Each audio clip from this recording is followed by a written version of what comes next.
বন্ধুরা, তোমরা সবাই কেমন আছো? রুমাস কিচেনে তোমাদের প্রত্যেককে জানাই স্বাগতম। আজ আমি নিয়ে এসেছি শার্টিন মাছের ঝাল। তো চলো আমার সাথে থাকো, সম্পূর্ণ রেসিপিটা দেখো কিভাবে বানাচ্ছি আমি শার্টিন মাছের ঝাল। দেখো এখানে শার্টিন মাছ নিয়েছি, নুন হলুদ মাখানো রয়েছে, আর রয়েছে পেঁয়াজ বাটা, আর লঙ্কা আদা রসুন আর জিরে ধনে বাটা, গোটা জিরে, নুন হলুদ, আর রয়েছে ধনে পাতা কুচি।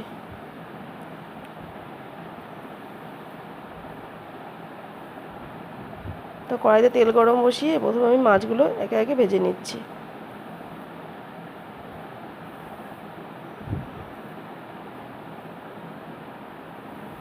তো মাছগুলো উল্টে পাল্টে আমি ভেজে নিচ্ছি।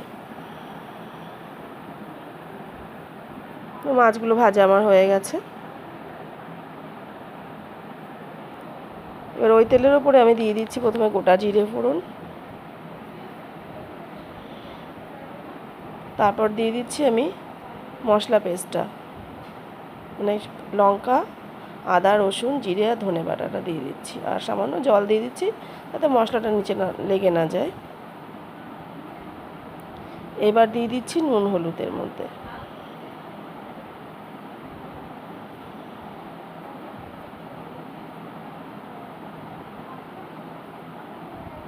এইভাবে করেও খাওয়া যায় শার্টিন মাছ, আবার সর্ষে বাটা দিয়েও করেও খাওয়া যায়। তো নুন হলুদ দিয়ে দিলাম আমি, ভালো করে একটু কষিয়ে নিচ্ছি মশলাটাকে। তো মশলাটা কষানো আমার হয়ে গেছে, দেখো মশলা থেকে তেল ছাড়তে শুরু করে দিয়েছে। তো এবার আমি অ্যাড করে দেবো এর মধ্যে জল।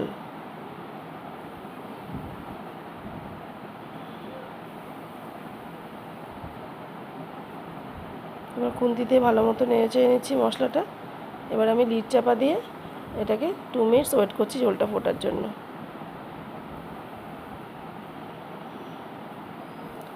তো 2 মিনিটস পর ফিরে এলাম, ঝোলটা দেখো আমার ফুটে গেছে। তো এবার আমি ভেজে রাখা শার্টিন মাছগুলো এর মধ্যে অ্যাড করে দেবো।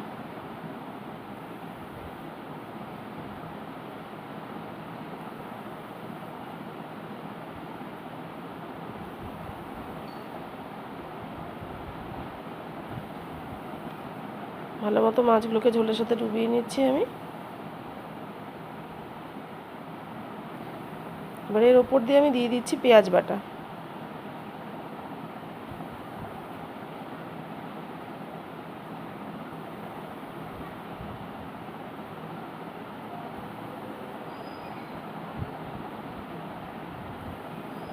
ভালো মতো খুন্তি দিয়ে আমি নেড়ে চেড়ে নিচ্ছি একটু, দিয়ে লিড চাপা দিয়ে মোটামুটি 5 মিনিটস ওয়েট করছি, গ্যাসের ফ্লেমটা লো টু মিডিয়ামে রেখে। তো 5 মিনিটস পর ফিরে এলাম, রান্নাটা আমার প্রায় হয়ে গেছে। এবার আমি দিয়ে দেবো কুচিয়ে রাখা ধনে পাতা।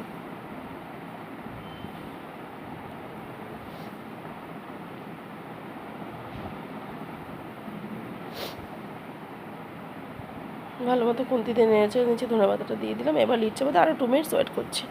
2 মিনিটস পর ফিরে এলাম, রান্নাটা আমার হয়ে গেছে। এবার আমি গ্যাসটা অফ করে দেবো। এভাবে করে খেয়ে দেবো বন্ধুরা, খুবই ভালো লাগবে।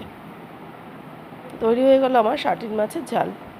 সম্পূর্ণ রেসিপিটা তোমাদের কেমন লাগলো আমাকে কিন্তু কমেন্ট বক্সে অবশ্যই জানিও, আর তোমরা অবশ্যই করে খেও, আশা করছি তোমাদের ভালোই লাগবে।